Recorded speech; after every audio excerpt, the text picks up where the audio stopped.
দর্শক, IFIC bank নিবেদিত সংলাপ প্রতিদিন আয়নাঘরের বন্দিশালা অনুষ্ঠানে আমি শফিক শাহিন আপনাদের প্রত্যেককে স্বাগত জানাচ্ছি।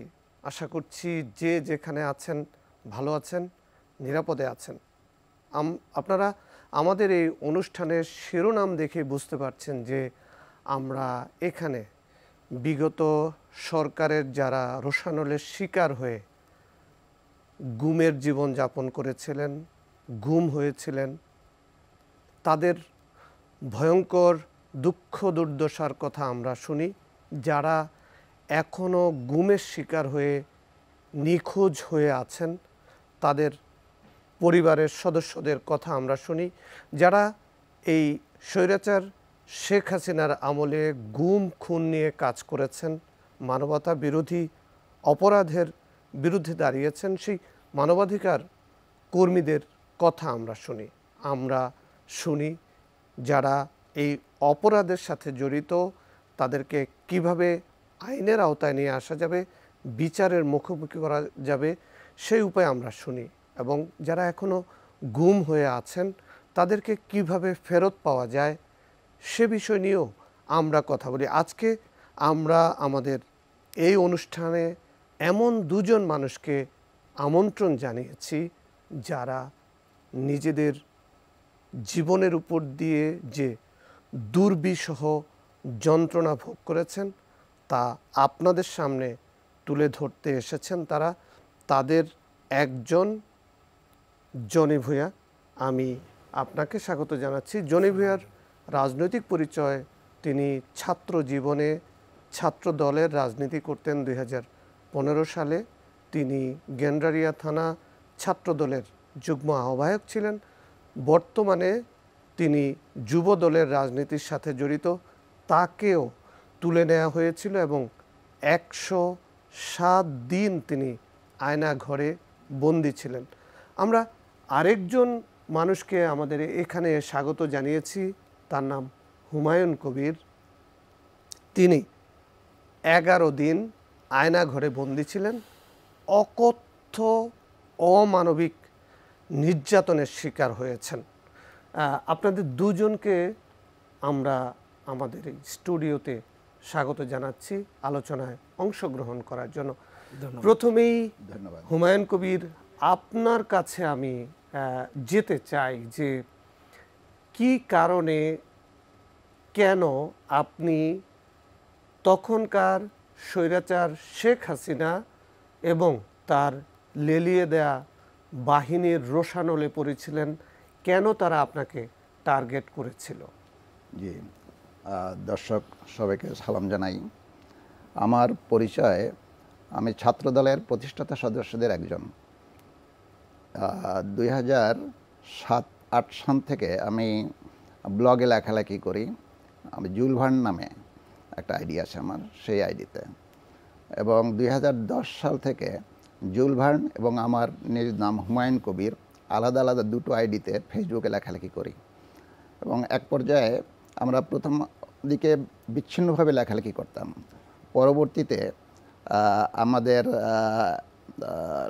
একই গ্রুপের ছাত্রদলে ছিল রেজাউনুল হক শোভন, সে ও এবং কয়েকজন মিলে জেড ফোর্স নামে একটা পেজ আমরা করি ফেসবুকে। তো সেখানে মানে কি, জেড ফোর্স সাইবার ট্রুপার্স, আচ্ছা, মানে এটা একটা পেজ। সেখানে শুধু আমরা জাতীয়তাবাদীর পক্ষে লেখালেখি করতাম, স্বৈরাচারী শাসকের বিরুদ্ধে তাদের বিভিন্ন অপকর্মের কথা এগুলো আমরা তুলে ধরতাম ধারাবাহিকভাবে। জেড দিয়ে আপনারা কি প্রেসিডেন্ট জিয়াউর রহমান? হ্যাঁ, জেড দিয়ে জিয়াউর রহমানকে আমরা আমাদের আদর্শ যিনি, তাকে আমরা করেছি, তার নামেই জেড ফোর্স। এই কি লেখালেখি করতেন? লেখালেখি মূলত সরকার যে বিভিন্নভাবে দুর্নীতি করতেছে, অত্যাচার করতেছে সাধারণ মানুষকে, ছাত্র জনতার উপরে, এবং বিশেষ করে রাজনৈতিক দল বিএনপির উপরে যে অত্যাচার, ছাত্র দলের উপরে যে নির্যাতনগুলো করতেছিল সেগুলো সম্পর্কে আমরা লিখতাম। একই সাথে শেখ হাসিনার বিভিন্ন দুর্নীতি, উন্নয়নের নামে যেসব কাজ দেখাচ্ছে সেইটার পিছনে যে বড় বড় দুর্নীতি আছে, হাজার হাজার না লক্ষ লক্ষ কোটি কোটি টাকার যে দুর্নীতি আছে, সেই দুর্নীতিটা আমরা তুলে ধরতাম। যেমন আমি প্রথম যে কারণটা আমাকে জিজ্ঞেস করা হয়েছিল ধরার পরে, ওখানে একটা রিপোর্ট বের হয়েছিল, পত্রিকায় বের হয়েছিল যে বিদেশে প্রতি কিলোমিটার ফ্লাইওভার তৈরি করতে যেখানে লাগে ৬০-৬৫ কোটি টাকা, সেখানে আমাদের লাগে ৩০০ কোটি টাকা। এই তো এই যে বিষয়টা, এরকমের সব দুর্নীতিগুলো আমরা তুলে ধরতাম মানে তুলনামূলকভাবে, এবং সেটার আমি সূত্র উল্লেখ করেছি যে আমি কোথায় পেয়েছি। যে লেখায় আমরা যারাই লিখতাম তারা কোনো বানোয়াট লেখা লিখতাম না, আমরা সূত্র উল্লেখ করতাম, সেটা দেশি হোক বা বিদেশি হোক, মানে তথ্য প্রমাণ দিয়ে, তথ্য প্রমাণ সহ আমরা লিখতাম। মানে কোনো প্রোপাগান্ডা ছিল না? নো, একেবারেই না। আমরা কখনো কোনো মিথ্যা কিছু লিখতাম না, সত্য কথা লিখতাম সব সময়। তো এটা আর কি তাদের কাছে ভালো লাগে নাই। এই তো আমরাও আর কি ওটার যেমন খালেদা জিয়াকে যে সময় খারাপ ভাষায় সংসদে দাঁড়ায় খারাপ ভাষায় বলল তার জন্ম নিয়ে, তখন আমরাও পাল্টা তার জবাব দিয়েছি লেখার মাধ্যমেই, যে খালেদা জিয়ার জন্ম নিয়ে যদি হয় এখানেই হয়, তাহলে উনি কোথার জন্ম বা কিছু শেখ হাসিনার কোথায় জন্ম, মানে আপনারা পাল্টা যুক্তি দিয়েছেন। পাল্টা যুক্তি দিয়ে। জি হুমায়ুন ভাই, আমরা একটু মানে তরুণ তুর্কি আমাদের জনি ভুঁইয়া, আমরা একটু তার কাছ থেকে আসি। ওয়ালাইকুম আসসালাম। জনি ভুঁইয়া, আপনি কবে ছাত্র দলের রাজনীতির সাথে জড়িত হলেন? তারপরে কবে আপনি গেন্ডারিয়া থানা ছাত্র দলের যুগ্ম আহ্বায়ক হলেন? তারপরে কি কর্মকাণ্ড আপনি পরিচালনা করতেন যে আপনি টার্গেট হলেন? আমি ছাত্র জীবনে শহীদ প্রেসিডেন্ট জিয়াউর রহমানের আদর্শকে ধারণ করে ছাত্রদলে যোগদান করি, এবং আমার যে ওয়ার্ড ছিল তৎকালীন ৭৬ নং ওয়ার্ড, এখন ৪০ নং ওয়ার্ড, সেই ওয়ার্ডের ভারপ্রাপ্ত সভাপতি হিসেবে দায়িত্ব পালনও করি, এবং গেন্ডারিয়া থানা ছাত্রদলের তৎকালীন যুগ্ম আহ্বায়ক ছিলাম। ২০১৪ সালে একটা নির্বাচন, ১৫৩টা আসন ওরা কোনো প্রতিদ্বন্দ্বিতা ছাড়াই পেয়েছিল। তো সেই ধারাবাহিকতায় দেশনীতি বেগম খালেদা জিয়া ২০১৫ সালে আন্দোলনের ডাক দেন ১ জানুয়ারি থেকে। তো সেই আন্দোলনের ধারাবাহিকতা আমরা রাস্তায় মিছিল সহ অবরোধের জন্য যে ধরনের কর্মকাণ্ড, সকালে পার্টি অফিস, মিছিল, এগুলোর জন্য আমরা সবসময় প্রতিদিনই এই মার্চগুলো করতাম, মানে নিয়মতান্ত্রিক মার্চগুলো করতাম। এবং আপনারা তো জানেনই যে আওয়ামী লীগ ওরা নিজেরাই গাড়িতে আগুন দিয়ে আমাদের নামে অনেকগুলো মিথ্যে মামলা দিচ্ছে ওই সময়, এবং এগুলো পত্রিকাতেও ছিল। তো আমাদের ২০১৫ সালের মার্চের ৬ তারিখে শুক্রবার ছিল, শনিবার দিন মতিঝিলে একটা মিছিল করার কথা ছিল। এটা আমাদের তৎকালীন কেন্দ্রীয় সংসদের ছাত্রনেতা, সাবেক সাংগঠনিক সম্পাদক জনাব আনিসুর রহমান তালুকদার ভাই, তার নেতৃত্বে একটা মিছিল করার কথা ছিল। আমরা বড়োভাবে অর্গানাইজ করব সেই মিছিলটা। আর উনি তো এখন মাদারীপুর ৩-এ কাজ করতেছে, এবং ওই হিসাবে শাহজাহান খানের একটা মিছিল আসার কথা ছিল। তা আমাদেরকে বলা হয়েছে যে আমরা একটা পাল্টাপাল্টি মিছিল দিব, তোমরা ভালো করে অর্গানাইজ করো। তো এই ধারাবাহিকতা আমি খোকন ভাইয়ের সাথে দেখা করতে যাই ধানমন্ডিতে। তখন তো বিএনপি অর্থাৎ বেগম খালেদা জিয়া যে রাজনৈতিক কর্মসূচি অবরোধ ডেকেছিলেন, সেই অবরোধ কর্মসূচি তখন চলমান চলমান অবস্থায় আছে। তা আমি ধানমন্ডিতে যাই, ওনার সাথে আমার দেখা হয় মতিঝিলে। তো আমাকে বলল যে চলো আমরা একটু ধানমন্ডি যাবো, ওখানে আরও কিছু লোকজন আছে, বসবো। পরে ওনার সাথে গেলাম, যাওয়ার পরই আমাদেরকে র্যাব 2 আমাদের টোটাল গাড়িটা, আমাদের যে গাড়িটায় ছিলাম সে গাড়িটা আমাদেরকে ঘেরাও করে তারপরে খোকন ভাইকে গাড়িতে নিয়ে যায়, আর আমাকে তারা ওদের যে গাড়ি আছে ওই গাড়িতে ওঠে। আমার সাথে এই ডাকসুর বিবি আমানুল্লাহ আমান ভাইয়ের আপন বাগিনা রাশেদ ভাই ছিল। রাশেদ ভাইকে ওরা ছেড়ে দেয়। রাশেদ ভাই অবশ্য কিছুই জানতো না, ওরা রাশেদ ভাইকে ছেড়ে দেয়। তা আমাকে নিয়ে আসার পরে তখন ওরা বলছে যে তোদের লোকজন কোন ম্যাচে থাকে, চল। পরে আমি বললাম যে আচ্ছা ঠিক আছে চলেন। তো নিয়ে আসলাম পুরান ঢাকার রায়সাহেব বাজারে, কলতা বাজারে একটা বাসায়। ওই বাসায় আপনাদের সাথে কি আনিসুর রহমান খোকন ভাইকেও নিয়ে যাওয়া হলো? হ্যাঁ, ওনাকে আলাদা একটা, ওনার নিজের গাড়িতে নিয়ে গেছে, আর আমাকে ওনাদের গাড়িতে উঠাইছে।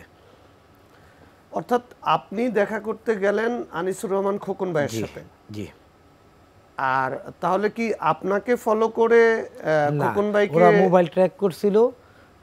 গাড়িটা আমরা ধানমন্ডি মেট্রো শপিং কমপ্লেক্সের গলিতে রাখার পরে আমি দুপুরে লাঞ্চ করি নাই, তো ভাইকে বললাম যে কেএফসি থেকে হালকা খায় নেই, ওরা এই যে রিয়াদ আসবে আর কে তিতুমির কলেজের কিছু ছেলেপেলে আসবে, তা আমি ওই উদ্দেশ্যে নামছি। নামার পরে একটা ছোট ছেলে বলতে হ্যাঁ আমার চাইতে বয়সে ছোটই হবে, ওই ছেলে এসে বলতে জনি ভাই, আমি বললাম জি, বললো যে খোকন ভাই ডাকে। তা আমি ভাবলাম হয়তো ধানমন্ডি থানা ছাত্র দলের কেউ হইতে পারে, তো ওর সাথে গেলাম। যাওয়ার পরে দেখি যে ওনারে তো র্যাব চতুর্দিক দিয়ে ঘিরে রাখছে খোকন ভাইকে? খোকন ভাইকে। তো ও ছেলে আমারে বলতেছে যে ভাই আপনি চুপচাপ সাইড দিয়ে আইটা চলে যান। তা আমি ওর সাথে ওই অপরিচিত ছেলে? হ্যাঁ, অপরিচিত ছেলে। তা আমি ওরে বিশ্বাস করছি, বললো যে চুপচাপ সাইড দিয়ে আইটা যান। পরে আমি ওই হাঁটা ধরলাম, এরপরে দেখি যে আমার কোমরে বেল্টে ওরা ধরে ফেলাইলো। আরেকজন এসে বললো কি সারপ্রাইজ হয়েছেন, আমরা এমনই। এই কথাটা আমার বলছে, আমার স্পষ্ট মনে আছে। তারপরেই আমার ওই যে কালো কাপড় আছে একটা, হাতে সামনে হ্যান্ডকাপ দিছিল প্রথমে, দিয়ে ও যে র্যাবের যে গাড়িগুলো আছে টহল দেয় ওই গাড়িগুলোতেই বসাইছে। তার মানে ওই ছেলেটা ওদেরই লোক ছিল? জি, ওদের লোক ছিল। জি। তাহলে আপনি যে রিয়াদের কথা বললেন, রিয়াজকে ওরা আগেই অ্যারেস্ট করছে। আচ্ছা, আগে অ্যারেস্ট করে ওর সাথে দেখা করতে গিয়া আমরা দুইজন অ্যারেস্ট। মানে ঘটনার যদি এরকম হয় যে রিয়াদকে দিয়ে কি আপনাকে ডাকানো হলো? না, রিয়াজকে দিয়ে খোকন ভাইকে ডাকানো হয়েছে, আর খোকন ভাইকে ফলো করে আমি গেছি, মানে একসাথেই গেছি। তাহলে রিয়াজকে কবে অ্যারেস্ট করা হলো? রিয়াজকে অ্যারেস্ট করতে 2-3 দিন আগে। এটা কি আপনারা জানতেন? না, জানতাম না। এটা আপনারা জানতেন না? তাহলে রিয়াজ কাকে ডেকে নিল? রিয়াজ খোকন ভাইকে ফোন দিছে। হ্যাঁ, খোকন ভাই আবার রিয়াজকে ফোন দিছিল যে তুই কই আয়, একটা মিছিল করতে হবে, লোকজন লাগবে। পরে বললো যে ভাই আমি আসতেছি, আপনি ওইখানে বসেন। কই বসতে হইব? বলে ইয়াতে আসেন, মেট্রো শপিং কমপ্লেক্সের সামনে আসেন। তার মানে তখন রিয়াজ আইনশৃঙ্খলা বাহিনীর হেফাজতে হাতে ছিল, অলরেডি হেফাজতে আছে। মানে থেকেই হলো খোকন ভাইকে ফোন দিচ্ছে। ওরাই ট্র্যাপ করে আমাদের ডাকাইছে। তখন গেলাম, পরে তো অ্যারেস্ট হয়ে গেলাম। আর ওই সময়টা খোকন ভাই খুব ভালো মাঠের সক্রিয়, হ্যাঁ খুবই সক্রিয়। এই কারণে ওনাকে টার্গেট করছে, আবার আমার নামটাও আসছে ওনার সাথে, টার্গেটটা ছিলাম খুব। তারপরে যখন আমান ভাইয়ের বাগিনা তো আমার সাথে বসা, উনি তো আসলে কিছুই জানতো না, ভদ্রলোক মানুষ, এমনি পলিটিক্স করে, বাট আমাদের মিছিল টিছিল সম্বন্ধে ওনার কোনো আইডিয়া ছিল না। তো ওনাকে অবশ্য এরপর আর আমি দেখি নাই, পরে শুনছি সে ছেড়ে দিছে। তো আমাকে নিয়ে গেল ওরা কলতা বাজারে নিয়ে যাওয়ার পরে আমি ওই ম্যাচে সিয়াম ছিল, ছোট ভাই আরিফিন ছিল, বর্তমান জগন্নাথের সাংগঠনিক, ওরা আর কি ওই ম্যাচটায় থাকতো। তো ওই ম্যাচটায় আমি গেলাম, যাওয়ার পরে দেখি ওরা কেউ নাই। ওরা এত রাতে কেউ থাকে না, মানে রাতে থাকে না বলতে ওরা থাকে, এখানেই থাকে, ঘর চেঞ্জ করছে। বাড়িওয়ালা মানা করার পরে আপনাদেরকে ধরলো কখন? সন্ধ্যায়? আমাদের ধরছে ঠিক সন্ধ্যার পর। তাহলে আপনাকে ওই ওখানে নিয়ে গেছে 9:30টায়। আর বাকি পথটা আমাকে ওরা র্যাব 2 মোহাম্মদপুর ক্যাম্পে নিয়ে গেল। ওখানে আমাকে জিজ্ঞেস করলো যে তো লোকজন কই থাকে, ওই ম্যাচগুলো চিনা, এইটুকি। তারপরে ওখান থেকে মিনিমাম তো পুরান ঢাকায় যেতে ঘন্টাখানেক সময় লাগার কথাই। তো আমার মনে আছে 10টা, হয়তো হ্যাঁ 10টা এমনই। তো গেলাম, যাওয়ার পরে ওইখানে ঘরে কিছু ছিল না। তারপরে ওরা আবার নিয়ে আসার পরে নিচে নামালো, ওই বাড়িওয়ালাকে জিজ্ঞেস করলো যে এখানে কজন থাকতো, কি আসে বিষয়। বললো যে জগন্নাথের স্টুডেন্টরা থাকতো, আর কিছু নিচে মানে যারা কাজকর্ম করে এমন টাইপের একটা ইয়া ছিল। এইটুকু ওরা বললো। বলার পরে আমাকে আবার নিয়ে গেল আপনার এয়ারপোর্টের আশেপাশে। আমি বুঝতেছি এয়ারপোর্টের আশেপাশে থাকার পরেই একটা মাইক্রো বাস আসলো, সাথে ওরা গামছা দিয়ে আমার চোখ বাঁধলো, পিছিয়ে হ্যান্ডকাপ দিল, দিয়ে গাড়িতে উঠায় নিল। উঠানোর পরেই ওখানেই মারধর করছে, গাড়িতে মারধর করছে। তো গাড়িতে মারধর করার পরে তারপরে কোথায় নিয়ে গেল আমি আর বলতে পারবো না, তবে আমার ধারণা তখন র্যাব 1 স্পেশাল টিমের কাছে ছিলাম আর কি, এমন একটা কিছু। তা আমরা এলাকায় একটা কথা বললাম যে গামছা পার্টি, একটা পার্টি বেরিয়েছিল, নাম হলো গামছা পার্টি।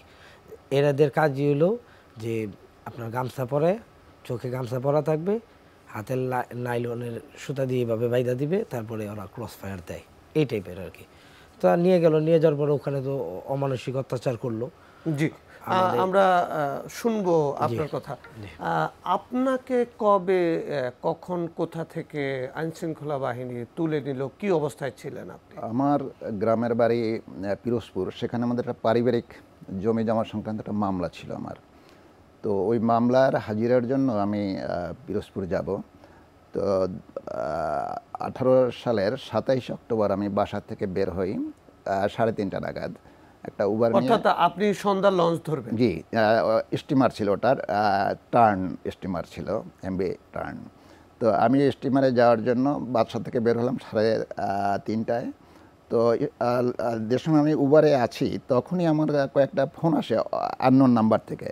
আমি নর্মালি আননোন নাম্বার ধরি না, রিসিভ করি না, কারণ কয়েকদিন আগেই আমাদের সহযোগী যারা মানে বিএনপিতে আমরা যারা সক্রিয় মানে অনলাইন অ্যাক্টিভিস্ট যারা, তাদের মধ্যে 4-5 জনকে আর কি গ্রেপ্তার করেছে, গুম করেছে, গ্রেপ্তার ঠিক না গুম। এর মধ্যে রাজন, তারপর ইভান, শোভন, ওয়াসিম, এই 4 জনকে করেছে। ওদেরকে আমি টিভিতে আমরা দেখেছি যে এরকমের, এবং ওদেরকে নিয়ে আমরা লেখালেখি করেছি যে ওদেরকে এভাবে গুম করেছে, ওদের মুক্তি চাই, এরকমের করেছি। তো যাই হোক, এই জন্য আমি আননোন নাম্বারগুলো ধরতাম না। এটা আমাদের সবারই, ওই যে জেড ফোর্সে আমাদের সবারই একটা ছিল যে আমরা কে কী করবো, সেগুলো একটা প্ল্যান ছিল যে এরকম আননোন নাম্বার ধরবো না, ফোন সবসময় কোনো বাইরে গেলে ফোন রেখে যাব, বা আমরা স্মার্টফোন ইউজ করব না, এরকমের কিছু ব্যাপার ছিল। তো আমাকে ওই বারবার ফোন আসার পরে আমি কাটাবন পার হয়ে গেছি, ওখানে জ্যামে আটকা ছিলাম। তো ভাবলাম যে এতবার ফোন আসে, আমি রিসিভ করি। তো রিসিভ করার পরেই বললো যে হুমায়ুন কবির স্যার বলছেন? আমি বললাম জি বলছি। বলছে আমি রিজার্ভেশন থেকে বলছি, আপনার আজকে একটা রিজার্ভেশন আছে পিরোজপুর যাওয়ার জন্য স্টিমারে, আপনি কি যাচ্ছেন? যদি না যান তাহলে ক্যান্সেল করব আপনার কেবিন, আর গেলে তো আপনি আসছেনই। তো আমি বললাম হ্যাঁ আমি পথে আছি, আমি আসতেছি। এই তো বলতে ঠিক আছে, আপনার কেবিন নাম্বার। আমি বললাম যে আমার কেবিন নাম্বার, আপনি রিজার্ভেশন থেকে করেছেন, আপনি জানেন না কেবিন নাম্বার? বলছেন না, আপনার তো 2টা লেখা দেখতেছি, একটা 3 আর একটা 7। তো আমি বললাম যে আমার 3 নাম্বার কেবিন। এই তো বলছে এটা তো ডাবল কেবিন, আপনি একা যাবেন? আমি হ্যাঁ আমি একাই যাব। এই ফোনটা রেখে দিল। কিছুক্ষণ পর আবার ফোন আসলো ওই নাম্বার থেকেই। তো বললো যে স্যার আপনি কত দূর আসছেন, টাইমলি পৌঁছতে পারবেন তো? আমি বললাম হ্যাঁ এখনো অনেক সময় আছে, টাইমলি পৌঁছে যাবো আমি। এই তার মানে ওরা কনফার্ম হতে চাইলো যে আপনি যাচ্ছেন কিনা। হ্যাঁ যাচ্ছি কিনা, ইভেন আপনার যে কেবিন নাম্বার সেটাও তারা কনফার্ম হতে চাইলো। হ্যাঁ রাইট। তো আমি এভাবে যাওয়ার পরে জ্যাম ছিল অনেক। তো যখন প্রায় 4:30 বা 4:45 প্লাস হয়ে গেছে, তখন আমি ভিক্টোরিয়া পার্কের ওখানে গেছি। তখন আবার ফোন দিয়েছে, আপনি কত হুমায়ুন ভাই আপনি আমাকে কি চিনতে পারছেন? এইবার অন্য একজনে। তো আমি বললাম যে না, কে বলছেন? বলছে এখন তো চিনতে পারবেনই না, আপনি ভুলে গেছেন। তো আমি বললাম ভাই আমি হেয়ালি রাখেন, আপনার নাম কি, বলেন কে আপনি?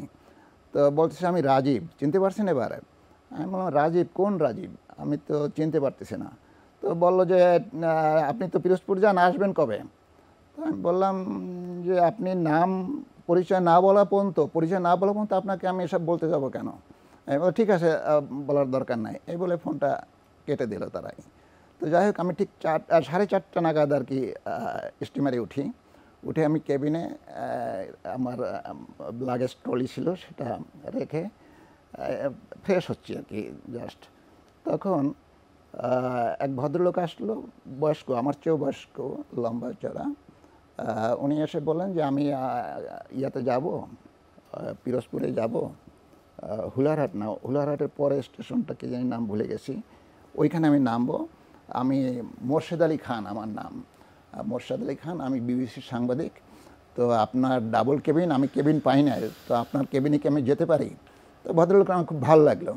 আমি নর্মালি সবসময় এতে ডাবল কেবিনে একাই যাই, বা যদি বাসে কোথাও যাই 2টো সিট নিয়ে আমি যাই একা, কারণ আমার একটু বসতে আরাম, এই জন্য। তো ওখানে একটু প্রথম অনিচ্ছা লাগলো যে আরেকজনকে নিয়ে যাব, একটু অস্বস্তি লাগলো। হ্যাঁ অস্বস্তি লাগলো। তারপর আমি বললাম যে ঠিক আছে আসেন, আপনি মুরব্বী মানুষ, আপনি কেবিন পান নাই, যাবেন কীভাবে, কথা বলতে বলতে যাওয়া যাবে। তো দেখলাম ভদ্রলোক খুবই আসলেই ভালো কথাবার্তা বললো আমার সাথে।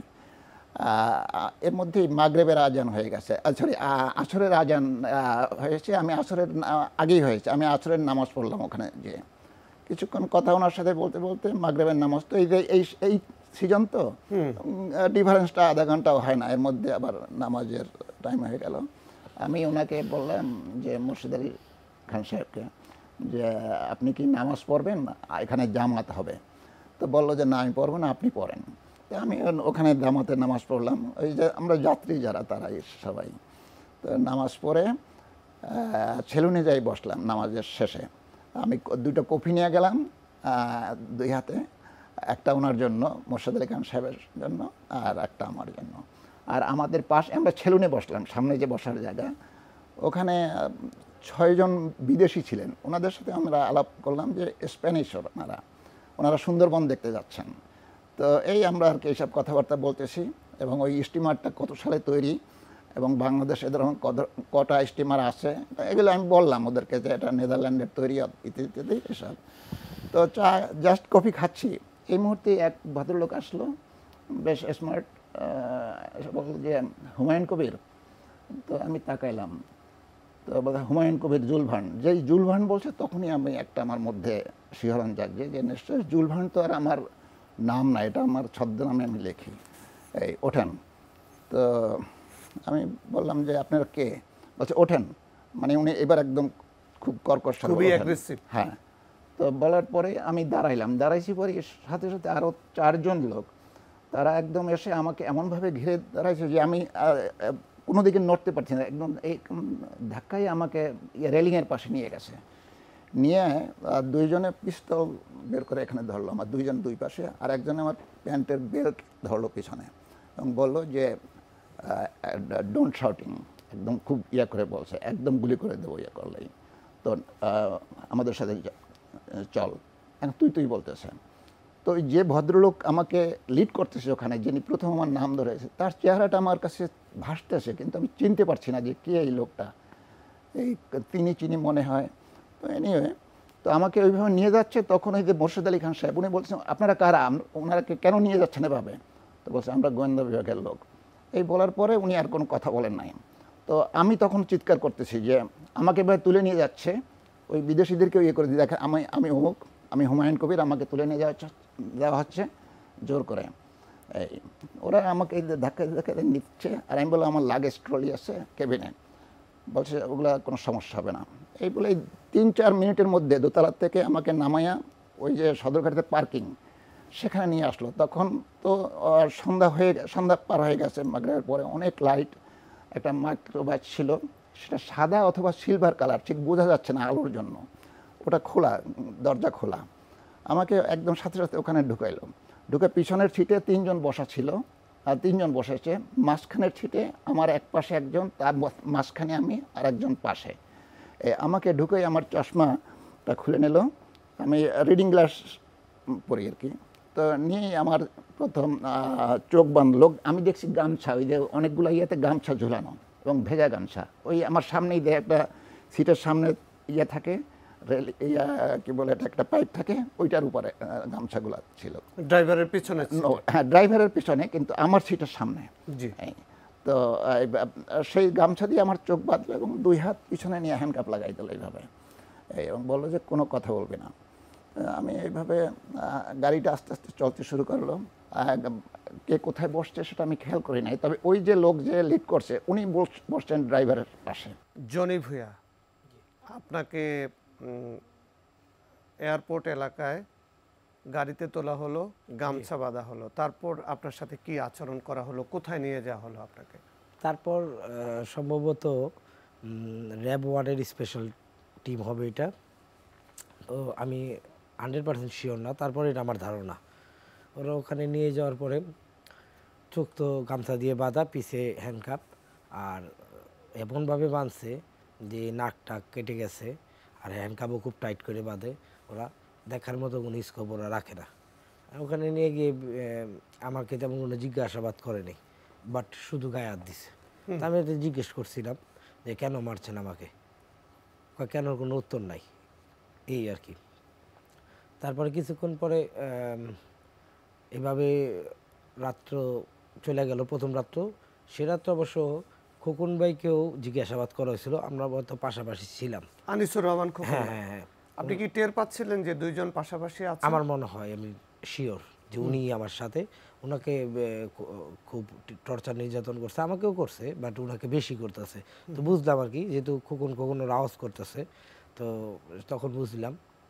তারপরে আপনার ও রাত্র চলে যাওয়ার পরে এইভাবে 8 দিন, ওরা 8 দিনই এই নির্যাতন নিপীড়ন। কি ধরনের নির্যাতন? নির্যাতন হচ্ছে ওদের যে লাঠিগুলো আছে, ওগুলো হাড়ের দিকে মারে, মানে হাড্ডিগুলোর দিকে মারে, আর এমনি এমনি মারে, আর বিভিন্ন রকমের গালাগালি, নোংরা নোংরা কথাবার্তা, এগুলা পানি টানি দেয় না, খাবার ঠিক মতো দিচ্ছে না, এইগুলোই ওরা চলমান রাখে, প্রক্রিয়াটা চলমান রাখে। স্পষ্ট মনে আছে, আমাদের পানির খুব পিপাসা ছিল, আমরা পানি, খোকন ভাইও শুনছি ওনার মুখ থেকে যে উনিও, আমি যেখান থেকে পানি খাইছি উনিও ওখান থেকে পানি খাইছে। একটা ড্রাম ছিল, ওই ড্রামের ভিতরে অনেক দিন আগের শ্যাওলা পড়া পানি ছিল, ওই পানি না পায় আমরা ওইখান থেকে পানি নিয়ে গেছিলাম। ওটা ওয়াশরুম তো যেতে দেয় না, একবার না দুইবার জানি গেছিলাম এইগুলার ভিতরে। তারপরে আমাদেরকে নিয়ে গেল ওরা ঘুমঘরে, ওরাই হ্যান্ড ওভার করছে, কারণ কোনো টিমের কাছে হ্যান্ড ওভার করছে, তখন আসলাম ঘুমঘরে। তো আসার পরে প্রথম দিন তো কিছু বুঝি নেই আমরা, আসার পরে ক্লান্ত, যখন হ্যান্ডকাপটা পিছে থেকে সামনে দিল, আর মাথা চুল গামছাটাও হালকা করে দিল বাঁধা, তখন ভালোই লাগলো। প্রথম দিন তো ঘুমাইলাম, পরের দিন বুঝতে পারলাম যে আসলে আমরা এটা কোনো জেলখানা অথবা থানা বা কোনো গারদ না, এটা ওদেরই বানানো একটা গুমঘর। কেমন বুঝতে পারলাম যে এই কারণে সেলগুলো ছিল ছোট ছোট, আর আপনার আমি ছিলাম মাঝখানের সেলে, খোকন ভাই ছিল আমার বাম সাইডে, আর এদিকে একটা ছেলে ছিল সোহাগ গাজী খুলনা নামে, ওকে ওর সাথে যোগাযোগ হয় না, ও ছিল, ও দীর্ঘদিন আমাদের সাথে ছিল, যে 107 দিন আমরা ওখানে ছিলাম, ও আমাদের সাথে ছিল। তো ওখানে এই যে মামের যে 2 লিটারের বোতলগুলো আছে বা ফ্রেশের, ওই বোতলগুলোকে কেটে রাখে, ওটা হলো আপনার প্রসাব করার জন্য, আর এমনি পানি দেয় 2 লিটারের পানি, ওটা হলো খাওয়ার জন্য।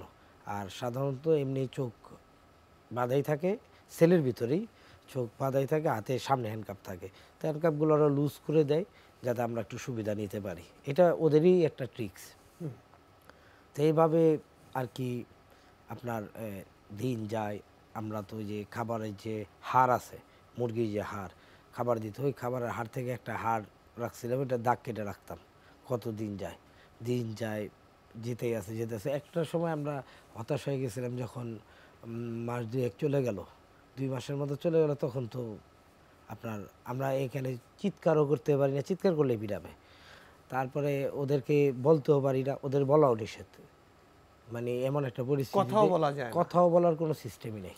আপনি বুঝলেন কিভাবে যে সোহাগ গাজী আপনার পাশে আছে এবং আনিসুর রহমান দেখা যায় খোকন? ওরা যখন চলে যায়, গেটটা তো তখন লাগায় দেয়, তখন গামছা রাস্তে করে, এখানে হ্যান্ডকাপ, তো গামছা রাস্তে করে খুলে নিতাম, নিয়ে খোকন ভাই আর সোহাগ গাজীর সাথে ইশারায় কথা বলতাম আর কি।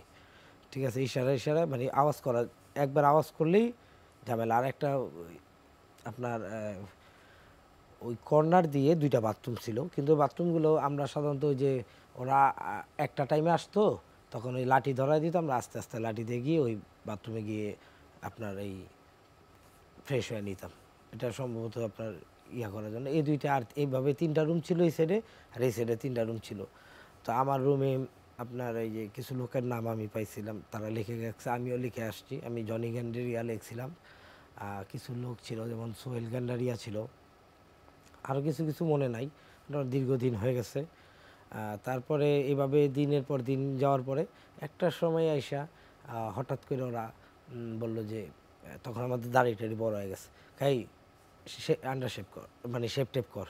পরে শেপ টেপ করার পরে তারপর আসলো, পরে 2-3 জনে আমার চুল কাটছে। আমরা ধরেন যে আমরা এখন পর্যন্ত যারা আয়নাঘর থেকে ফেরত এসেছে, জি, আমরা বেশিরভাগ লোকের কাছ থেকেই, ভুক্তভোগীর কাছ থেকেই এই ধরনের বর্ণনা আমরা পেয়েছি, প্রায় সেম। জি। এবং আনিসুর রহমান খোকন ভাই যিনি আপনার সাথে ছিলেন, জি, আপনাকেও তিনি দেখেছেন, জি। তার বর্ণনাও আমরা এরকমই জি। শুনেছি। আমরা একটু হুমায়ুন কবির ভাই আপনার কাছে যেতে চাই। সদরঘাট একটা জাহাজ থেকে লোকজনের সামনে প্রকাশ্যে আপনাকে গাড়িতে তুলে নিয়ে আনা হলো, তারপরে আপনাকে জমটুপি পরানো হলো, চোখ বেঁধে দেওয়া হলো, তারপরে আপনার সাথে এরপরে কি আচরণ করা হলো? গাড়িতে ওঠার পরে আন্দাজ করি যে 20 থেকে 25 মিনিট গাড়িটা চলেছে, যেহেতু তখন আমার কিছুই দেখা নাই, কিন্তু গাড়ির হর্নের শব্দ শুনতে পাই মাঝে মধ্যে। এই যে এরপরে একটা বড় গেট, যেসব গেট মানে ক্লাবসিয়াল গেট হোক বা ওই যে রেল লাগানো যে গেট, ওইরকম একটা গেট শব্দ, খোলার শব্দ আমি শুনেছি। এরপরে গাড়িটা একটু উপরের দিকে উঠে আবার নিচের দিকে নেমেছে। এরকমের একটা অবস্থায় আমাকে গাড়ি থামলো, আমাকে ঠিক ওই যেভাবে আমাকে ইয়ে করে রাখছে ওইভাবেই ধরে আর কি নামাইলো। তখন তো যেহেতু আমার নিজের কোনো শক্তি নাই নামার মতন, ওরা ধরে ধরে আমাকে নামাইলো। নামানোর পরে আমাকে এক জায়গায় দাঁড় করাইয়া আমার এই থুতনি এইভাবে জাগাই দিয়েছে। তখন আমি সন্দেহ করতেছি যে হয়তো আমার ছবি তুলেছে, যেহেতু আগে এগুলা টিভিতে দেখেছি, এরকম সন্দেহ করছি, জানি না কি করেছে। তো এই ওখানে 1-2 মিনিট, এরপরে আমাকে ওই অবস্থায় ধরে ধরে প্রায় 20 গজ দূরে নিয়ে গেল। এর মধ্যে 20-25 গজ হবে, দুটো সিঁড়ি আমাকে উপরে উঠেছে। এক একটা সিঁড়িতে হবে 3-4 স্টেয়ার হবে, মানে তাক হবে। তো এরকমের করার পরে একটা রুমে নিয়ে রাখলো, বসাইলো। সেই রুমটা এসি রুম ছিল। তো ওখানে আমি একা বসে রয়েছি। ঠিক এর মধ্যে এশার আজান হয়েছে, মানে এই যে মাগরিবের সময়, মাগরিবের পরে আমাকে নিয়ে আসলো এখানে আসতে আসতে। এখন এই যে সময় কতটুকু সেটা আন্দাজ করতে পারেন, হয়তো বা 1.5 ঘন্টা হতে পারে বা 1 ঘন্টা হতে পারে। এশার নামাজের আজান হলো। আজানের পরে আমি আন্দাজ করতেছি যে কারা আমাকে নিয়ে আসলো, গোয়েন্দা না ডাকাত না কারা, আসলে আমি তো কিছুই জানি না, বুঝতেও পারছি না। এখানে ধরে নিয়ে আসছে, আর যে রুমটায় বসাইছে সেই রুমটা এসি রুম। তো আজানের শব্দের পরে আমি বললাম যে এখানে কেউ আসেন, আমি নামাজ পড়ব। এটা আসলে আমি নামাজ পড়ার ইয়েটা হলো যে আমি বুঝতে চাচ্ছি যে কোথায় আসছি আমি বা কিছু। তো কেউ কোনো সারা শব্দ দেয় না। একটু পরে একজন লোক এসে ওই স্লাইডিং ডোর খুলেছে। খোলার পরে বলল যে আপনার অজু আছে? আমার অজু ছিল, কিন্তু আমি এই পরিস্থিতিটা দেখার জন্য আমি বললাম যে না, আমি অজু করতে চাই। তো আমাকে ওই বাধা অবস্থাতেই ওই প্রায় 15 গজ হবে বা 20 গজ হবে, হাঁটিয়ে নিয়ে গেছে ধরে ধরে নিয়ে একটা রুমের মধ্যে। তখন আমার 2 হাত খুলে দিল, আমার চোখের বাঁধন খুলে দিল। তো আমি দেখতেছি খুব সুন্দর একটা পরিচ্ছন্ন একটা ওয়াশরুম, যেখানে 2টা বা 3টা বেসিন আছে, আর একদম পুরো ওয়ালটা জুড়ে একটা গ্লাস, বড় গ্লাস। তো আর ধবধবে সাদা তোয়ালে, সেটা দেখি বুঝলাম যে এটা কোনো অফিসাররা ইউজ করে বোধহয়, এরকমের হবে। এই তো ওখানে অজু করার বলছে যে আপনি 2 মিনিটের মধ্যে শেষ করবেন, কিন্তু আমি সময় নিচ্ছি। এই করে আমি এদিক সেদিক দেখতেছি, বুঝতে চেষ্টা করতেছি। তো বাইরে থেকে তারা দিচ্ছে আপনার হয়েছে। তো তখন আমি আবার ঢুকলাম, ওই ওয়াশরুমে ঢুকে সেখানেও দেখি যে ওরকমের হাই কমোড দেওয়া, সেগুলো সব দামি। আমি এসে অজু করলাম। অজু করার পরে ওরা অজু করার সাথে সাথেই ওরা ঢুকলো, ঢুকে আমাকে আবার বেঁধে দিল, 2 হাত পিছনে নিল, চোখ বেঁধে দিল, হ্যান্ডকাপ লাগাই দেয়া। এবার ওই আবার ধরে ধরে ওই ঘরে নিয়ে গেছে। আগের যে রুমটা ছিল মনে করতেছি আমি, সেই রুমেই, কারণ ওই চেয়ারটাই আমার মনে হলো যে আমি বসছি। তারপরে নামাজ পড়তে হ্যাঁ বললো যে নামাজ পড়বেন, এখানে দায় নামাজ নাই। আমি কোনো অসুবিধা, আমি চেয়ারে বসেই পড়ব। তখন আমার হাত খুলে দেয়, এক হাত খুলে দেয়, আর চোখের বাঁধনটা খুলে দেয়। তো আমি বসে বসে নামাজ পড়তেছি। নামাজের চেয়েও আমার বেশি খেয়াল হলো যে পরিবেশটা দেখা। তো আমি দেখলাম যে একটা সেক্রেটারিয়েট টেবিল আছে, সামনে 2টা চেয়ার আছে, ভিজিটার চেয়ার, আর ওই যে সেক্রেটারিয়েট টেবিলের পাশে যে চেয়ারটা, সেখানে একটা আর্মি বুট আছে। এই আর্মি বুট দেখে বুঝলাম যে আমি কোনো একটা ডিফেন্সের ইয়াতে আছি, সেটা হতে পারে র্যাব, আর্মি বা পুলিশ, যেহেতু ওই বুট তো আর আমরা পাবলিকে পরবো না, এটা মনে হলো। তো আমার নামাজ হওয়ার পরেই ওর সাথে সাথে ওরা দেখতেছে, এখন পরে বুঝলাম যে ওরা বাইরে থেকে দেখতেছে এবং আমি দেখতেছি সিসিটিভি ক্যামেরা আসে। জি, তারপরে আপনি নামাজ পড়লেন? নামাজ পড়ছি, নামাজ পড়ার পরে আবার এসে বেঁধে দিল এবং এবার বেঁধে গামছার ইয়ে থেকে এখানে টিস্যু, ভেজা টিস্যু ঢুকাই দিল এই নিচ থেকে। এই এই নামাজের 5-7 মিনিট পরেই বাঁশির শুনলাম যে একজন আর্মি অফিসার বা পুলিশ অফিসারদের আসলে যে ওরা অ্যালার্ট হয় সেরকমের বাঁশির হয়েছে এবং গার্ড সাবধান, এই ইয়েটা আমার কানে আসছে। আমরা শুনবো জনি ভুঁইয়ার কাছে। আপনি এবং আনিসুর রহমান খোকন, আপনাদেরকে 107 দিন রাখা হলো জি আয়না ঘরে, তারপরে কখন কিভাবে ছেড়ে দিল আপনাদেরকে, যদি সংক্ষেপে বলেন? সংক্ষেপে বলছি, ওরা হঠাৎ একদিন আসলো, এসে আমাদেরকে রেডি করালো, চুল টুল কেটে দিল, ওরাই চুল কাটছে। তারপরে একটা টিম এসে নিয়ে গেল। ওখান থেকে আমরা 2-3-4 হাত বদল হয়েছি, মানে এক জায়গায় দাঁড়া করাইছে, আরেকটা গাড়ি আসছে, ওই গাড়ি আসার পরে ওই গাড়ি নিয়ে গেছে। এভাবে করে আমি শিওর হয়েছি আমরা একটা ফেরিতে ছিলাম, ওই যে ডিম একটা ওরা যে ফেরিওয়ালারা বিক্রি করে, তখন বুঝলাম যে ফেরিতে আছি। এরপরে রাজবাড়ি ক্যাম্পে, তখন কারেন্ট ছিল না, মানে র্যাবের ক্যাম্পে কারেন্ট ছিল না, রাজবাড়ি ক্যাম্পেই ছিলাম। বেশিক্ষণ থাকিনি, সর্বোচ্চ 20 মিনিট ছিলাম। তারপরে আসলো হারুনের একটা টিম। হারুন বলতে ডিবির হারুন না, তাহলে হারুন হচ্ছে আপনার তৎকালীন র্যাব 8-এর হারুন, ফরিদপুরে খুব নাম করা। ওই হারুনের টিমটাই আমাদেরকে নিয়ে যায়। প্রতিমধ্যে বললো যে ওদের চোখ খুলে দে, পরে আমাদের চোখ খুলে দিল, বলে হ্যান্ডকাপ সামনে দে। দেওয়ার পরে দেখলাম যে এই টিমের কাছে আমরা আছি।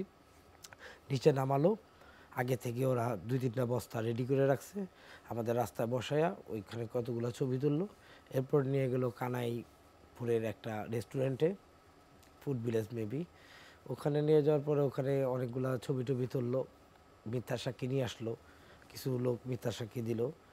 দেওয়ার পর ওখান থেকে আমাদের নিয়ে আসলো র্যাব 8-এ। র্যাব 8 আবার পরের দিন হস্তান্তর করলো কোতোয়ালি থানা, ফরিদপুরে হস্তান্তর করার পরে ওখানে তো মানুষ, সারা দেশ জানাজানি হয়ে গেল মানুষ তো। আর খোকন ভাই কেন্দ্রীয় নেতা, ওনার অঞ্চল, মানুষ তো মানে হুড়মুড় করে পড়লো থানার দিকে। পরে ওই রাত্রি আমাদেরকে জেলখানায় কোর্টে উঠায় ম্যাজিস্ট্রেটের কাছ থেকে জেলখানায় নিয়ে গেল। এই যে 107 দিন আপনারা, আপনাদের কোনো খোঁজ খবর ছিল না, জি, পরিবার কি করলো? এইটাই আসলে আমি মনে করি পৃথিবীতে সবচেয়ে নৃশংস ঘটনা হচ্ছে এই গুম করাটা। পরিবার যেভাবে আমাকে খুঁজেছে, আপনার এমন কোনো দিন নাই, এমন কোনো জায়গা নাই যে তারা সেখানে না গেছে। পরে ফ্রডের পাল্লাও পড়ছে, অনেকে ফোন করে বলছে ওরা তো অসুস্থ, অ্যাক্সিডেন্ট করছে, কিছু টাকা পাঠান ইমার্জেন্সি, অমুক জায়গায় আছে, তমুক জায়গায় আছে, এই ধরনের ফ্রড কেস ওভারঅল ওরা করছে। আবার আমার সিম দিয়ে ফোন দিছে বাসা থেকে। এই যে 107 দিন এইভাবে আমি এখন যেহেতু জুলাই বিপ্লবের ঘটনার পরে নতুন সরকার আসছে, সারা দেশেই নতুন সরকারের ডক্টর ইউনূস সাহেবের কাছে সবারই একটা প্রত্যাশা আছে, ওনারাও সংস্কারের কথা বলতেছে। তা আমিও দাবি করব যে এই যে এতগুলা লোক যারা গুম আছে, এই বিষয়গুলোর সত্যতা সারা দেশের মানুষ জানানো, আমাদের পরিবার যে এই যে এখন পর্যন্ত তাদের আশা নিয়ে বসে আছে, তাদের নিশ্চিত করা হোক যে তারা জীবিত আছে কিনা মৃত। জি, এই বিষয়টা নিয়ে আমরা কথা বলবো। হুমায়ুন কবির, আপনি বলছিলেন যে আপনার উপরে ভয়ঙ্কর নির্যাতন চালানো হয়েছে। জি জি, আমাকে প্রথম আমার বেল্ট খুলে নিল, জুতা খুলে নিল, মোজা খুলে নিল, এই অবস্থা একটা রুমের মধ্যে নিয়ে যায়। সেখানে প্রথম ধারণা করতেছি কয়েকজন বসা, একজন আমার নাম ঠিকানা জানতে চাইল, তো বললো যে কি খাবেন, তো আমি বললাম কিছুই খাবো না। বলছে আপনাকে এখানে কেন নিয়ে আসছে? আমি বললাম জানি না। তো বললো যে চা বা কফি খান? আমি বললাম না, খাবো না। তখন বলতেছে একটু খান, আপনি খেলে তাহলে আপনার সাথে আমরাও খেতে পারি। আমি বললাম ঠিক আছে, চা দেন। তো বললো যে ওনাকে চা দে, এই বলে ওই মনে হলো যে উনি উঠে গেছেন। অন্যরা চা দেওয়ার কথা বলার সাথে সাথেই আমাকে এখানে লাথি মারে। আমি একটা টুলের উপরে বসা ছিলাম, আমি পড়ে যাই। এরপরে পড়ে যাওয়ার অবস্থায় আমাকে শুধু লাথি এবং লাঠি দিয়ে পিটাচ্ছেন। এই পিঠে কতক্ষণে আমি চিৎকার করতেছি, আমার মুখের মধ্যে একটা কাপড় ঢুকাই দিয়েছে। এই তো যেটা শব্দ বের না হয়। হ্যাঁ, শব্দ যাতে না বের হয়। তো এইভাবে পিটানোর পরে আমি সম্ভবত বেহুশ হয়ে গেছি এবং অনেকক্ষণ পরে আমার হুঁশ হওয়ার পরে আমাকে মুখে পানি দিয়েছে, আমি এটা টের পাচ্ছি, এবং বললো যে ওকে ইলেকট্রিক কানে দুল পরায় দাও। তো এরপরে আমাকে দুই কানে ক্লিপ লাগাই দিয়ে হাতে এখানে একটা বার লাগানো দুই হাতে, তারপর ইলেকট্রিক শক দেয়। আমার একটা ধুম করে একটা শব্দ হয়, আমার কান বন্ধ হয়ে যায়। স্টিল নাও আমার কান এক কানে আমি শুনি না। এরপরে আবার পিটায় এবং জিজ্ঞাসা করতেছে তারেক রহমান আমাকে কত টাকা দিয়েছে, কিভাবে, কেন এসব আমি লেখি প্রধানমন্ত্রীর বিরুদ্ধে, জয়ের বিরুদ্ধে, রাষ্ট্রের বিরুদ্ধে। তো এখন এইটার যদি আমি জবাব না দেই তো তাতেও মারে, আর জবাব দিলেও মারে, দুটো অবস্থা। এরপরে আমাকে যেহেতু আপনার সময় খুব কম, আমরা লিমিটেড টাইমের মধ্যে আমাকে বলতে হচ্ছে, আমাকে কি নির্যাতনটা করেছে আমি শুধু সেটুকুই বলি। আমাকে একটা টুলের উপরে আমার পা উঠাই দিয়ে পিছনে ওই হ্যান্ডকাপ লাগানোই আছে, ওইভাবে করে পাড়াই ধরছে দুই পাশে, আর একজন আমার কপালের উপরে পাড়া দিয়ে রাখছে, আর পায়ের নিচে প্রচণ্ড রকমের পিটাইছে। এত পিটান পিটাইছে আমি পা অনেকদিন হাঁটতে পারি নাই, ওই অবস্থা। তারপরে বলছে খাবার দেওয়ার জন্য, খাবার খেতে দিয়েছে, চোখটা খুলে দিয়ে ভাত এরকমের।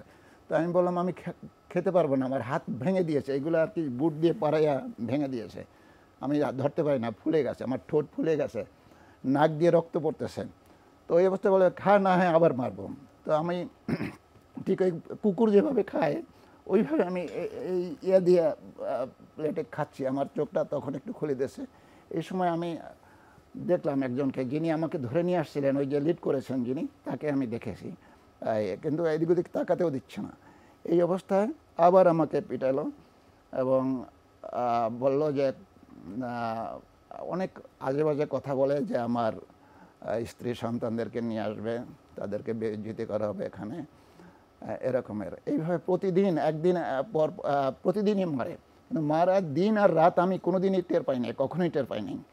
তো ওই মাঝে মধ্যে আজানের শব্দ শুনতাম, আসসালাতু খায়রুম মিনান নার, এইটুকুই আমি শুনে বুঝতেছি আজকে একটা রাত পার হয়েছে। এইভাবে কত রাত কেটে গেছে আমি জানি না। আর একদিন আসলো যে আমার এইগুলো সম্ভবত পত্রিকায় বের হয়েছে। তো আর বিভিন্ন সাংবাদিকের বলছে, এর মধ্যে আবু সুফিয়ান ভাই, আগে আপনার বাংলা ভিশনে ছিল, ওনার কথা জিজ্ঞাসা, উনি কি? আমি বললাম উনি বন্ধু মানুষ, উনি সাংবাদিক ইত্যাদি, তোর নামে রিপোর্ট করেছে, তুই হয়ে গেছো। আর অন্যান্য সাংবাদিক, আমি বললাম এই তো আমি জানি না, আমি তো আপনাদের কাছে আমি কীভাবে জানবো? তো বলছে তোকে জানাচ্ছি। এরপর আমার এক পায়ে একটা রশি দিয়ে বেঁধে উপরে ঝুলে তারপর আমাকে পিটায়, নাক দিয়ে মুখ দিয়ে আমার রক্ত বের হয়, আমাকে আমার স্পর্শকাতর স্থানে ইলেকট্রিক শক দেয় এবার। তো এই অবস্থায় আমাকে নিয়ে একটা ওই পিছনে আর খোলে না, ওই অবস্থায় এক ধাক্কা দিয়ে নিয়ে একটা ইয়ার মধ্যে নিচু করে ঢুকাই দিয়েছে পিছনে লাথি দিয়ে। তো সেখানে অনেকক্ষণ আমি বসে আছি, কোনো দিকে নড়তে পারি না, দাঁড়ানোর চেষ্টা করতেছি এরকম হেলান দিয়ে। তো দাঁড়াই দেখে আমার মাথা ওখানে, আমি 5 ফিট 10 ইঞ্চি, আর ওটা হয়তো 5 ফিট 5.5 ফিট হবে এরকম, আমি দাঁড়াতে পারি না। তো এই অবস্থায় তো খাবার খেতে দেয়, আমি খেতে পারি না, ওরা খাওয়াই দেয়, মুখের মধ্যে খাবার খাওয়াই দেয়, এবং কিভাবে যে আমি হা করি, ওরা মুখের মধ্যে ঢেলে দেয় খাবারগুলা, পানি খেতে চাইলে ওইভাবে ঢেলে দেয়। তো আমাকে নিচের দিকে ইলেকট্রিক শক দেয়, আমি খুব পেইন ফিল করতেছি এখানে, মানে যন্ত্রণা হচ্ছে যে প্রস্রাব করব। তো বলো যে এখানেই প্রস্রাব কর। তো আমি কি করব দিশা করতে পারতেছি না। তো আমাকে ধরে একটু দূরেই একটা মনে হলো একটা বাথরুম হবে ছোট, সেটা আমি সামনের দিকে বসলে হাঁটুতে লাগে, আর পিছনে আর হাত বাঁধা, এক হাত খুলে দিয়েছে। আমি কোনোভাবেই বসতে পারতেছি না, কিন্তু আমার যন্ত্রণা একদম নিচে হয়ে যাচ্ছে। আমি যন্ত্রণা সহ্য করতে না পারে চোখের ইয়াটা আমি টান দিয়ে খুলে ফেলছি। আমি প্রস্রাব করেছি, আমার হাতে দেখে ব্লাড ইউরিন একসাথে আসছে। কিন্তু ওই যে দরজাটা বাথরুমের, সেটা এই যে চেস্ট হাইট, আমরা দুদিকেই খোলে, এদিকে আর নিচের দিকেও 1 ফিট খোলা। তো আমি কেন দরজা খুলছি, এই চোখ খুলছি, এই জন্য বের করে আবার ওই মারতে মারতে এখানে আমাকে নিয়ে আসে। এইভাবেই কতদিন কেটে গেছে বলতে পারি না। তো আর যখন আস্তে আস্তে মারের ইয়াটা একটু কমলো, তখন আমি বললাম যে আমি নামাজ পড়তে চাই। তো ওরা বললো যে নামাজ পড়া যাবে না, অজু নাই, তোমার কীভাবে নামাজ পড়বা? তো আমি বললাম কোরআন শরীফ পড়তে চাই আমি। তো কোরআন শরীফ, তো বলে এখানে কোরআন শরীফ নাই। আমি বললাম যে আমার ব্যাগের মধ্যে কোরআন শরীফ আছে। তো আপনি ওই যে চোখ খুললেন, আপনি চা খাওয়ার কথা বললেন, কাকে দেখলেন? আপনি বলছিলেন যে একজন কমান্ডিং অফিসারকে। যিনি যাকে দেখেছি তাকে, উনি আমাকে যে সময় গ্রেপ্তার দেখায় আবার ওই 11 দিন পরে, গ্রেপ্তার দেখানোর সময় তাকে আবার আমাকে ধরে নিয়ে যায় আর কি, যে তোমাকে ছেড়ে দেওয়া হবে। এর আগে আমাকে শেভ করে দেয়, আমার কাপড় চেঞ্জ করে দেয়, যে আজকে তোকে ছেড়ে দেওয়া হবে। তো ছেড়ে দেওয়ার কথা বলে আমার 2 পকেটে, বলো তো 2 পকেটে 2টো ফোন আসে আর একটা রুমালে টাকা আছে, কি আছে না আছে আমি কিছুই দেখতে পারি না। এরপরে আমাকে একটা বারান্দায় নিয়ে যায়, দেখি বিশাল একটা কম্পাউন্ড, উজ্জ্বল লাইট, সেখানে ব্যাডমিন্টন খেলতেছে অনেকে, এবং দেখি যে র্যাব 10 লেখা বেশ কয়েকটা গাড়ি। তো এই প্রথম আমি বুঝতে পারলাম যে আমি র্যাব 10-এ আসি। তো আমাকে মাইক্রোবাসে নিয়ে যায়। তো তখন কারেন্ট ছিল না বাইরে, ওই কম্পাউন্ডের বাইরে। তো আমি পড়তে চেষ্টা করি, কিন্তু অতদিন পর চোখ খুলেছে, তো আমি দেখতে পাই না, চোখ ঝাপসা হয়ে গেছে, আর এমনি চশমা ছাড়া সমস্যা হচ্ছে। তো এরপরে আস্তে আস্তে দেখলাম যে অনেক মানুষ, এবং পীরের বাড়ি আন্তঃজেলা bus terminal, Dhaka Chittagong bus terminal, ওইখানে আমাকে দেখাই দিয়ে গাড়ি থেকে নামাই দিল, এবং শ্যামলী পরিবহন কাউন্টারের কাছাকাছি। বললো যে তোমাকে ছেড়ে দেওয়া হচ্ছে, যাও। তো আমি বের হয়ে এই যাচ্ছি, এই কত দেখি যে সাথে সাথেই দেখি যে র্যাবের ইউনিফর্ম পরা অনেক লোক ওখানে, 7-8 জন, এবং র্যাবের 2টো গাড়ি, একটা গাড়ি জিপ।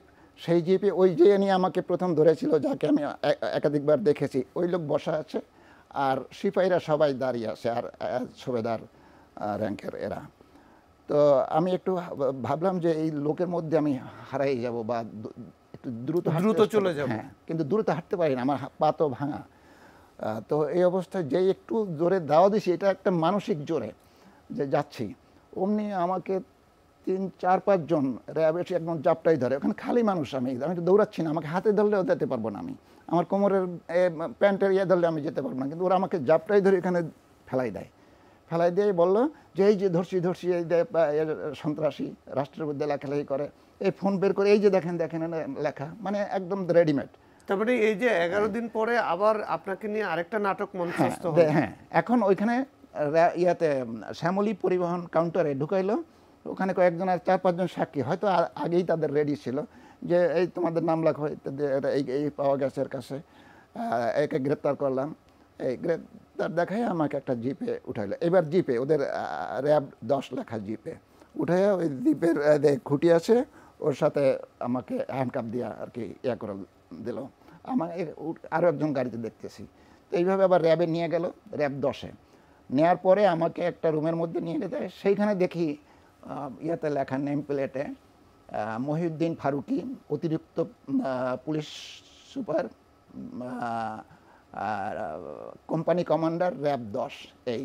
এবং উনি আমাকে বললেন যে হুমায়ুন কবির, একদিন যা হয়েছে সেগুলো ভুলে যাও, তোকে আজকেই গ্রেপ্তার করা হয়েছে, এর আগের কিছু তোর আর মনে নাই এবং প্রকাশ করবে না। আজকে আমি র্যাব 2-এ বদলি হয়ে যাচ্ছি, যদি তুই আবার কোনো একটা আমাদের বিরুদ্ধে কিছু বলিস কোথাও, কোনো সাংবাদিকদের বা কিছু, তাহলে তোর র্যাব 2-এ নিয়ে ক্রস ফায়ারে দিল। এর আগেও কিন্তু আমাকে ক্রস ফায়ারে নেওয়ার জন্য করেছে, আমাকে তওবা পড়াইছে।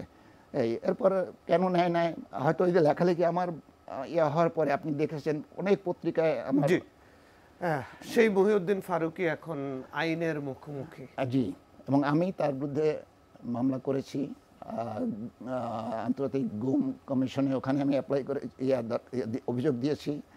আন্তর্জাতিক অপরাধ ট্রাইব্যুনালে আমি অভিযোগ দিয়েছি, এবং আন্তর্জাতিক অপরাধ ইনকোয়ারি টিম যারা, সেখানে আমি আমার স্টেটমেন্ট দিয়েছি। আপনি কি কোনো অভিযোগ দিয়েছেন কিনা? আপনাকে যে 107 দিন এখন পর্যন্ত কোনো অভিযোগ করা হয়নি, তবে আমি দলের হাইকমান্ডের সাথে কথা বলে অতি শীঘ্রই ব্যবস্থা নিব। জি, আমরা আজকে শেষ করি। জি, আমি আমার সব কথা আর কি 11 দিনের কথা তো আর 11-15 মিনিটে বলা যায় না, হয়তো যদি কখনো সুযোগ পাই আবার বলবো। আমরা চেষ্টা করব আপনার দুঃখের কথা আবার দর্শকদের সামনে তুলে ধরার জন্য। আমরা চাই আপনাদের উপরে যে নির্যাতন, যে ভয়ঙ্কর নির্যাতন নেমে এসেছিল, যারা এটা করেছে, যারা এটার সাথে জড়িত ছিল, এবং যারা নির্দেশদাতা, তাদের প্রত্যেকের গ্রেপ্তার বিচার হোক, তারা আইনের আওতায় আসুক। দর্শক, আজকে আমাদের এখানেই বিদায় নিতে হচ্ছে। আগামী পর্বে অন্য কোনো অতিথিকে নিয়ে আপনাদের সামনে আবারও হাজির হব। ততদিন আপনারা ভালো থাকুন, নিরাপদে থাকুন।